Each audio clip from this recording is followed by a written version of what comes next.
आपकी आवाज। नमस्कार, मैं प्रकाश पुंज पांडे और स्वराज मिशन के द पीपी शो में आप सभी का स्वागत करता हूं। और आज हमारे साथ एक बहुत ही विशिष्ट व्यक्ति जुड़े हुए हैं। नॉर्मली अभी तक आपने देखा होगा कि हमने पॉलिटिकल लोगों का, राजनीतिक लोगों का, शिक्षा से जुड़े फील्ड के लोगों का इंटरव्यू किया है और उनकी जीवन के बारे में, उनके संघर्ष के बारे में जनता तक उनकी बातों को पहुंचाया है। तो आज हम एक धर्म से जुड़े हुए, ज्योतिष से जुड़े हुए एक महान शख्सियत से आपका परिचय करवाएंगे और जानेंगे उनके स्ट्रगल के बारे में, उनकी जीवनी के बारे में, उनकी पारिवारिक पृष्ठभूमि के बारे में। तो हम स्वागत करते हैं पंडित नीलकंठ गुरुजी का, जो मुंबई से पधारे हैं। अब वो रायपुर प्रवास पे जब वो आए तो हमें मालूम चला, तो हमने उनका समय मांगा और वो इस साक्षात्कार के लिए तैयार हुए। ये हमारा सौभाग्य है और यकीनन आज के इस एपिसोड से हमारे दर्शकों को बहुत सी बातें जानने को मिलेंगी। बहुत से जो इस समय कन्फ्यूज़न की स्थिति चल रही है पूरे देश में, पूरी दुनिया में, पूरे विश्व में, तो उससे कैसे, उसका निवारण क्या हो सकता है, कैसे निपटारा किया जा सकता है, और ज्योतिष के बारे में जो भ्रांतियाँ फैलाई गई हैं वो एक्चुअल उसमें कितनी सच्चाई है। तो स्वागत है गुरुजी आपका। और शुरुआत करते हैं कि जनता जानना चाहती है कि आपकी पारिवारिक पृष्ठभूमि कैसी रही।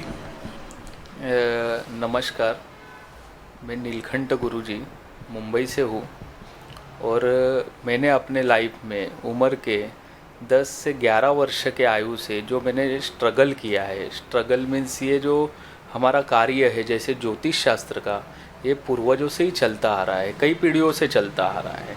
लेकिन जीवन में कुछ चीज़ों का संघर्ष होता है। जैसे हम गुरुकुल में गए, पाठशाला में गए, कहीं कहीं जैसे मंदिरों में जाना पड़ता है, गुरुओं से सीखना पड़ता है। जैसे ज्योतिष सीखना कोई आसान बात नहीं है, ये भी एक कैलकुलेशन है, मैथमेटिक्स है, एक बहुत बड़ा गणित है। और ये चीज़ सीखने के लिए काफ़ी कुछ संघर्ष उठाना पड़ता है। गुरुकुल में रहना पड़ता है, सुबह जल्दी ब्रह्म मुहूर्त में, यानी कि जैसे 4 बजे उठो, 5 बजे उठो, अपना काम अपने को ही करना है। जैसे आज मिलिट्री में कैसा है, जैसे लोग जाते हैं, अपना काम, अपना कार्य अपने को ही करना है, उसी प्रकार हमारा भी कार्य हमें ही करना है। ये हमने हमारे जीवन में मतलब काफ़ी कुछ मतलब संघर्ष झेली है। लेकिन उसके बाद कुछ समय के बाद जैसे जैसे प्रचिति मिलते गई, जैसे जैसे हमारा एक ज्ञान भी बढ़ता गया, लोगों के बीच में संपर्क भी होता गया, तो जैसे जैसे उनका उद्धार हुआ वैसे हमारी भी प्रगति अपने आप शुरुआत हो गई। आज जैसे कि मैं जो है कि चेन्नई है, हैदराबाद है, रायपुर है, कलकत्ता है, हर जगह, जैसे बेंगलुरु हो, दुबई हो, सब जगह जाना आना है। ऐसा नहीं है कि विश्व में कहाँ नहीं जाते, सब जगह हमारा आना जाना है। और पूरा जो है कि भारत भ्रमंड करते हैं हम तो। और हर कोई मंदिर में जाना है, किसी के लिए जैसे पूजा पाठ हो, जो भी जाप हो, हर चीज़ हम करते हैं। जैसे वास्तु से रिलेटेड हो, ज्योतिष शास्त्र से रिलेटेड हो, ये हमारा एक काम है और ये हम काम सदैव करते ही आ रहे हैं। और ये हमको प्रेरणा क्या है कि हमारे जैसे दादा, पापा है, दादा है, इनसे हमको प्रेरणा मिलती गई और बचपन से हमको इसी में रुचि रही। और एजुकेशन तो हमने काफ़ी कम किया हुआ है, अभी कम उम्र यानी कि 11 वर्ष के आयु में तो हम ज़्यादा कुछ कर ही नहीं पाए एजुकेशन। लेकिन हाँ, इतना ज़रूर है, इसमें हमने जो सांकृतिक जो ज्ञान वगैरह लिया, फिर पूजा पाठ का जो सीखे है सर, वो एस्ट्रोलॉजर में हम इतना आगे बढ़े, वही हमारे लिए मतलब एजुकेशन से बढ़कर हो गया। और आज हम कई लोगों को जैसे मार्गदर्शन करते, भविष्य काल हो, भूतकाल हो, वर्तमान काल हो, उसके लिए हम सबको मार्गदर्शन करते ही आ रहे हैं और वो कहीं ना कहीं सटीक होते जा रहा है। बाकी उसमें भी जो है कि हम कोई भगवान नहीं है, हम भी एक मनुष्य है। आप और हम एक मनुष्य ही है, एक माध्यम है परमात्मा के आशीर्वाद से जो मुख से निकलता है, जो हम गणना करते, जो जन्म पत्रिका देखते, उससे हम सारी चीज़ें बताते हैं, तो वो सटीक ही होता है। क्योंकि हम मन से वो कार्य कर रहे हैं और आगे भी करते रहेंगे और कर भी रहे हैं। तो कितनी साफ गोई से गुरुजी ने बहुत ही कम शब्दों में अपने पारिवारिक पृष्ठभूमि से लेके, शैक्षणिक पृष्ठभूमि से लेके, कैसे उन्होंने इस क्षेत्र में कदम रखा। क्योंकि जैसा उन्होंने बताया कि उनका ये पीढ़ी दर पीढ़ी से ही ये ज्ञान उन्हें प्राप्त है और गुरुकुल जैसे अनुशासित पाठशाला से पढ़ाई करना, दीक्षा लेना और गुरुओं के सानिध्य में रहने से जो ज्ञान बचपन से ही इन्हें प्राप्त हुआ है, वो उस ज्ञान और उस गणित को और उस अपने नॉलेज को दुनिया तक और लोगों तक ले जाने का जो कार्य है, वे आज वो उस कार्य में कार्यरत हैं। और लोगों की पीड़ा का समाधान किस प्रकार से ज्योतिष शास्त्र के ज़रिए निकाला जाता है, वे समय समय पे जैसे उन्होंने बताया कि उन देश भर में भ्रमण करते हैं। यही नहीं, विदेशों में भी कई जगह वो गए हैं और वहाँ भी लोग इनसे मार्गदर्शन लेते हैं। तो ये अच्छी बात है।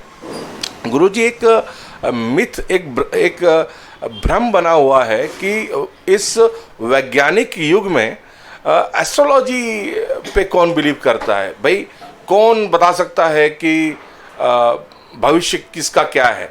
तो ये जो मिथ है, आप एस्ट्रोलॉजी को, ज्योतिष को कैसे देखते हैं? क्योंकि आपने एक पूरा जीवन अभी तक का ज्योतिष में गुजारा है और आपकी परिवार की पीढ़ियों से ये जो ज्ञान है आप तक पहुंचा है और आप आगे जनसेवा कर रहे हैं।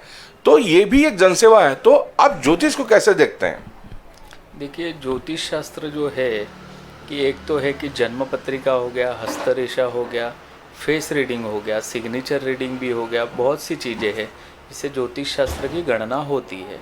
उसकी मेन जो है कि पकड़ मेन चाहिए। ऐसे तो कई लोग हैं ज्योतिष शास्त्र देखते हैं, अभी लोगों का कई इस चीज़ों में कई लोगों का भरोसा है, कई लोगों का भरोसा टूट चुका है, कई लोगों को लगता है कि ये मिथ्य है, मतलब कोई भी इसमें सार नहीं है। लेकिन आज भी ये सत्य है कि इसमें बहुत बड़ा सार है। यदि उसको बारीकाई से आप देखो, समझाने वाला अच्छा होना चाहिए और समझने वाला अच्छा होना चाहिए, तब इसका जाके कहीं ना कहीं रिजल्ट मिलता है। और ज्योतिष शास्त्र आज भी सटीक है और सत्य है।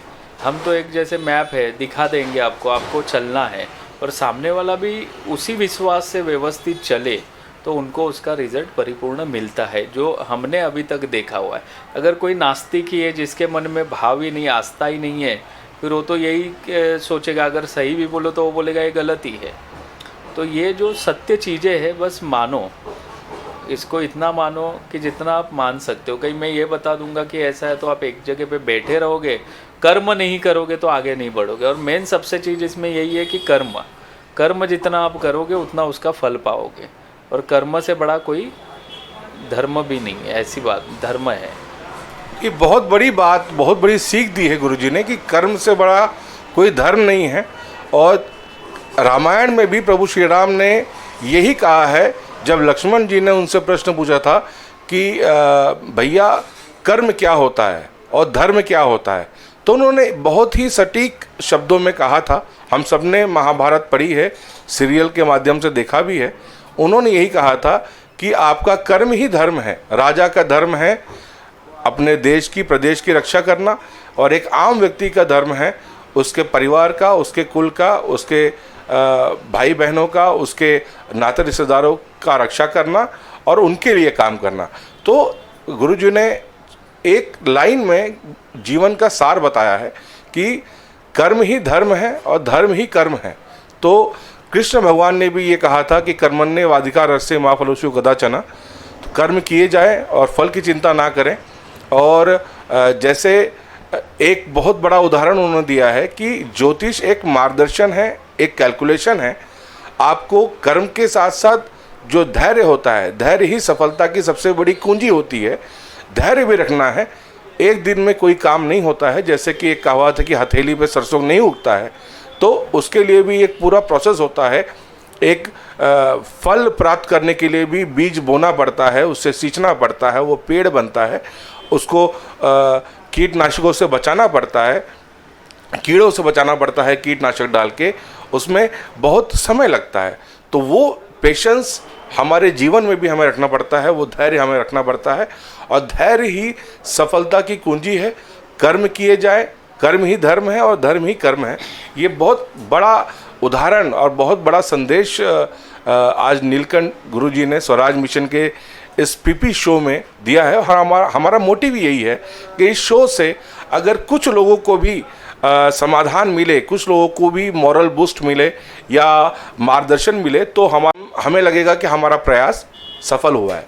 तो इस साक्षात्कार के अगले चरण में हम चलते हैं। गुरुजी, इस समय एक ब्रह्मांड में बहुत लोग परेशान हैं। अनायास ही जैसे कोविड जैसे एक महामारी आई, पूरे विश्व को उसने लॉक कर दिया, हम अपने घरों में बैठने को मजबूर हो गए, बच्चे शिक्षा ग्रहण नहीं कर पा रहे हैं, तो ऑनलाइन एजुकेशन हुआ और रोज़गार को इतना भारी नुकसान हुआ, व्यापार को नुकसान हुआ, आर्थिक स्थिति को नुकसान हुआ, जीडीपी -23.9 लगभग -24% गिर गई और हर जगह एक निगेटिविटी का माहौल हो गया है। तो आपको क्या लगता है कि ज्योतिष के हिसाब से एक व्यक्ति को क्या करना चाहिए? देखिए, ज्योतिष के अनुसार देखा जाए, ये जो पीड़ा आई, जो कोविड महामारी जो आई है, ये 2020 जनवरी के बाद जैसे शनि परिवर्तन हुआ तब से आई है और ये जो है कि 2023 तक ये ऐसे ही चलेगी। ये हमने पहले भी एक बार हमारा इंटरव्यू हुआ था, उसमें हमने ये कहा हुआ है।